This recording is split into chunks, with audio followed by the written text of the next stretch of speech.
আসসালামু আলাইকুম এভরিওয়ান। দেশ বিদেশের সর্বশেষ স্পোর্টস আপডেট নিয়ে বিয়ন্ড বর্ডার স্পোর্টসের নিয়মিত আয়োজন sports bulletin powered by Sakurazaka Japanese language and cultural centre. আর এই আপডেট নিয়ে আপনাদের সাথে আছি আমি সুমাইয়া খানম সেজুতি। চলুন দেখে নিই স্পোর্টস আপডেট। বাংলাদেশ অনূর্ধ্ব-19 ক্রিকেট দল দ্বিতীয় ওয়ানডেতে দক্ষিণ আফ্রিকাকে 104 রানে হারিয়ে সিরিজ নিজেদের করেছে।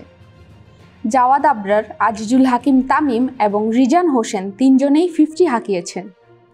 বোলিংয়ে আল ফাহাদ এবং অধিনায়ক তামিম গুরুত্বপূর্ণ উইকেট নিয়ে জয়ে অবদান রেখেছেন। ঘরের মাঠে পাকিস্তানের বিরুদ্ধে 3 ম্যাচের টি-20 সিরিজ খেলবে বাংলাদেশ। সিরিজের ট্রফি উন্মোচন করা হয়েছে। আজ প্রথম ম্যাচ এবং বাকি ম্যাচগুলো হবে 22 এবং 24 জুলাই মিরপুর শেরেবাংলা জাতীয় স্টেডিয়ামে।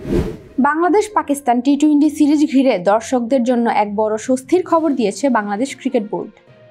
মিরপুর শেরেবাংলা জাতীয় ক্রিকেট স্টেডিয়ামে খেলা দেখতে এসে আর অতিরিক্ত দামে খাবার কিনতে হবে না দর্শকদের, কারণ এবার নিজস্ব খাবার এবং পানীয় নিয়ে মাঠে প্রবেশের অনুমতি দিচ্ছে বিসিবি। লঙ্কান পিচ কিউরেটর গামিনী ডি সিলভারের চুক্তি 2026 সালের জুলাই পর্যন্ত 1 বছর নবায়ন করেছে বিসিবি। 2010 সাল থেকে প্রধান কিউরেটরের দায়িত্ব পালন করছেন তিনি, কিন্তু গত 14 বছরে তার কাজ নিয়ে নানামুখী সমালোচনা এবং অভিযোগ। বিসিবির ভিতরে গামিনী নিয়ে অসন্তোষ থাকলেও প্রধান কিউরেটরের দায়িত্ব থাকবেন তিনি।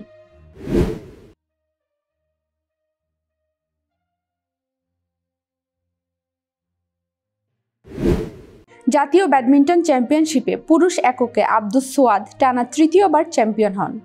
নারী এককে নতুন রানীর খেতাব জেতেন নাসিমা খাতুন, হারান আগের 2 বারের চ্যাম্পিয়ন উর্মি আক্তারকে। জমজমাট আয়োজনে খেলা ফিরে পায় পুরনো জৌলুস।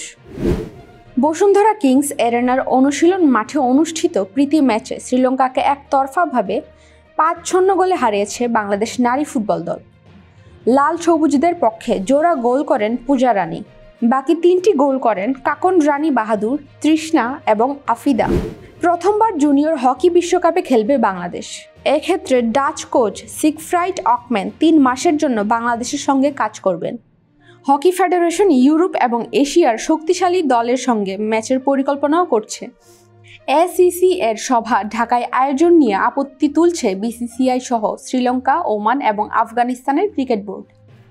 ভেন্যু পরিবর্তনের অনুরোধে সাড়া না দেওয়ায় এসিসি সভাপতি মহসিন নাকভির বিরুদ্ধে অভিযোগ এবং সভা বয়কটের হুমকি দিয়েছে বিসিসিআই। নতুন অ্যাডহক কমিটি গঠনের 1.5 মাসের মধ্যে ব্যাডমিন্টন ফেডারেশন সভাপতি সালাউদ্দিন আলমগীর ব্যক্তিগত কারণে পদত্যাগ করেছেন। তার জায়গায় সহসভাপতি তরিকুল ইসলাম চৌধুরী ভারপ্রাপ্ত সভাপতি হিসেবে দায়িত্ব পালন করছেন। জর্জ লিগ সকারের সর্বশেষ ম্যাচে নিউ ইয়র্ক রেড বুলসকে 5-1 গোলের বড় ব্যবধানে হারিয়ে ঘুরে দাঁড়িয়েছে ইন্টার মিয়ামি। আগের ম্যাচে হারলেও মাত্র 1 ম্যাচের ব্যবধানেই আবার জয়ের ধারায় ফিরলেন লিওনেল মেসি এবং তার দল। এই ছিল আমার হাতে থাকা সর্বশেষ স্পোর্টস আপডেট। পরবর্তী স্পোর্টস আপডেট দেখার আমন্ত্রণ জানিয়ে আজকের মতো বিদায় নিচ্ছি আমি সেজুতি। বিয়ন্ড বর্ডার স্পোর্টসের সাথে থাকার জন্য আপনাদের সবাইকে অসংখ্য ধন্যবাদ।